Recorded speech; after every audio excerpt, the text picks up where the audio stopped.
Pagkalabas ng Pagbilao, Quezon, dito tayo dadaan, oh.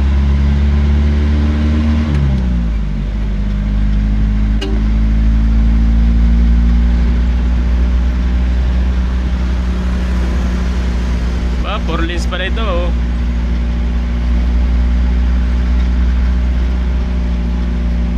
Iwas traffic sa bayan ng Pagbilao.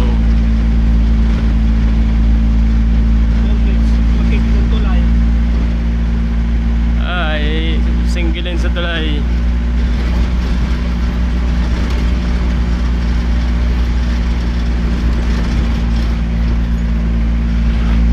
Ang labas nito ito sa Talipan, malapit sa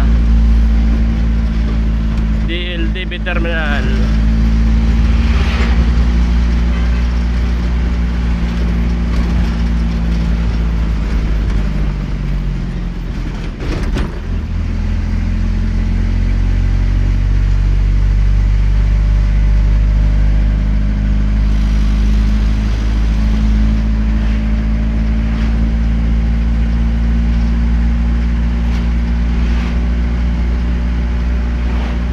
Mahabang tuloy pa lang ginawa, oh, para kaya natagalan nito, eh, oh.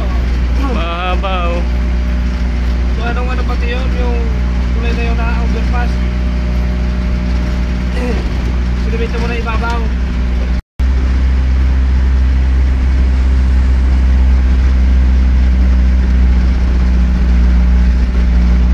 Yung tulay na papunta doon sa Tikirin at saka Bagong Bungan,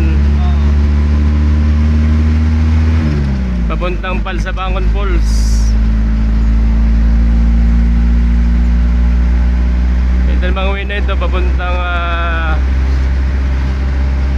Tayabas Pakanan, tapos ay Taliban.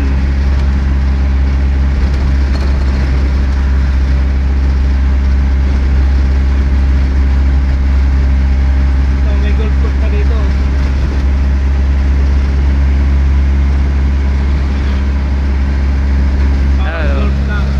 Puro maisan.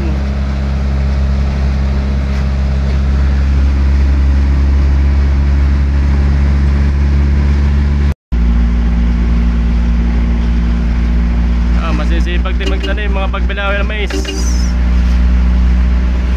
Puro maisan.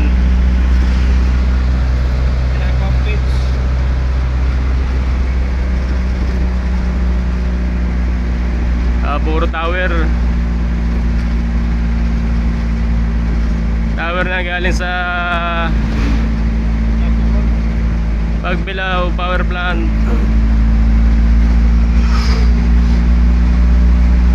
Dalawa lang pinanggagalingan natin ng kurente sa Pagbilao. Yung solar. Saan ba yung solar? Sa barangay Binhaan. Functional na yun? Oo. Ayos na yun, gana na yun. Ano na sinusuplayan nun? Hindi ko lang alam kung ano. Pero nag-operate na yan. Yan, ito way papuntang Tayabas, Lokban, Mauban. Ito naman diretsong Taliban Highway. Yung kanan kaliwa ay papuntang Pagbilao Town proper. So, mabilis dito kaysa ng mga sabayan.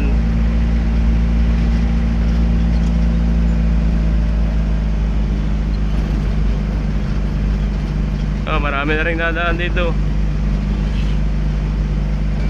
Galing bayan ng Pagbilao at saka dyan sa barangay Bigo.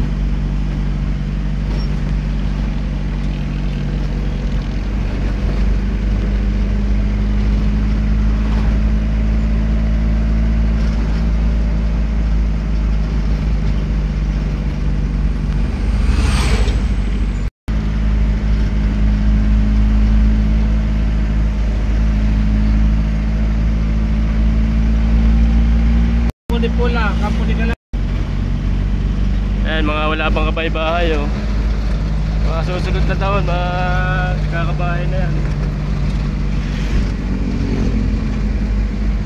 Madidevelop na itong lugar nito.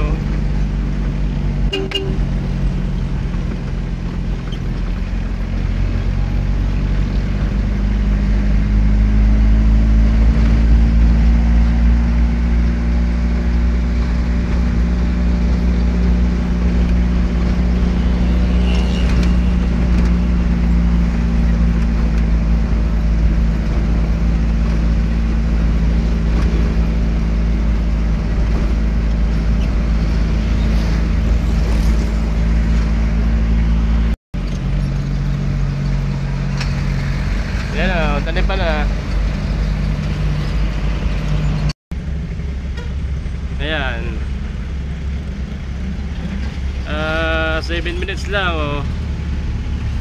Travel time. Nasa Taliban na kami oh. Highway na, highway.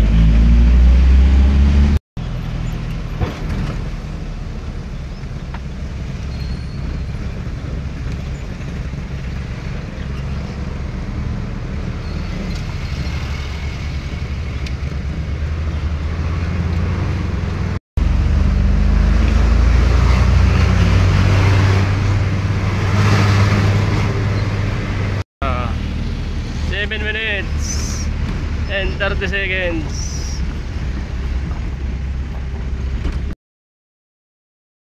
Good morning mga katikit. Yan, good morning. Happy Friday. Yan, tinanghali po kami ngayon at na-trouble po si 1840. Ito yung unang trouble ng 1840. Naplatan po kami sa kaliwa. Yan, natusok po ng tornilyo yung aming kaliwang gulong. Kaya sumingaw. So pinapalitan na namin at para safe, para hindi na madama yung isang gulong.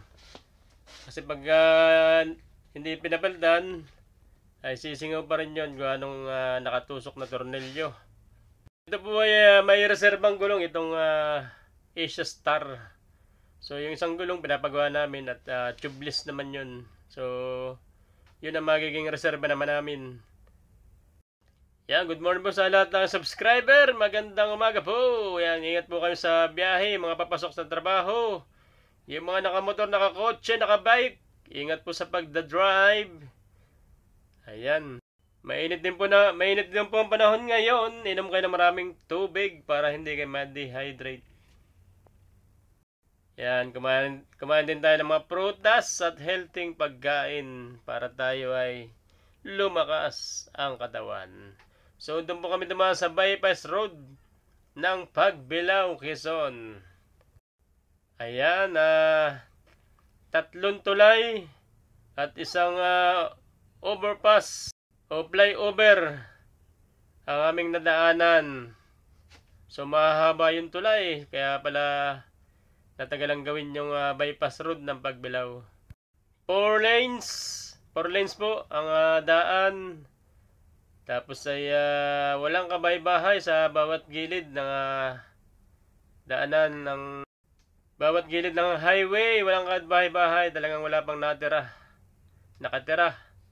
Tanging mga halaman lang, niyog, saging, mais at mga gulay ang tanim doon sa lugar na yun.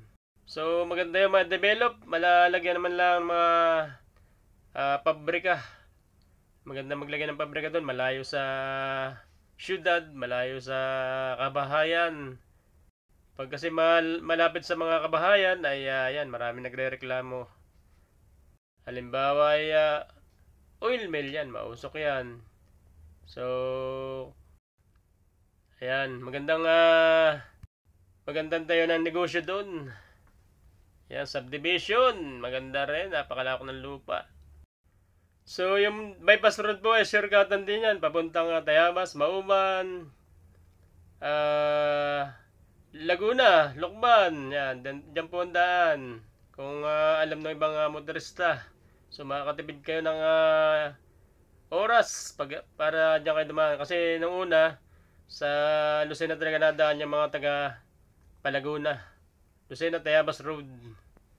So, ngayon, pwede na magamit dyan. Pwede na kayo dumaan dyan sa bypass road ng Pagbilao pagka kayo ay galing Silangan, galing Quezon at Bicol, Bisaya, Mindanao. Yan, pwede kayong dumaan dyan.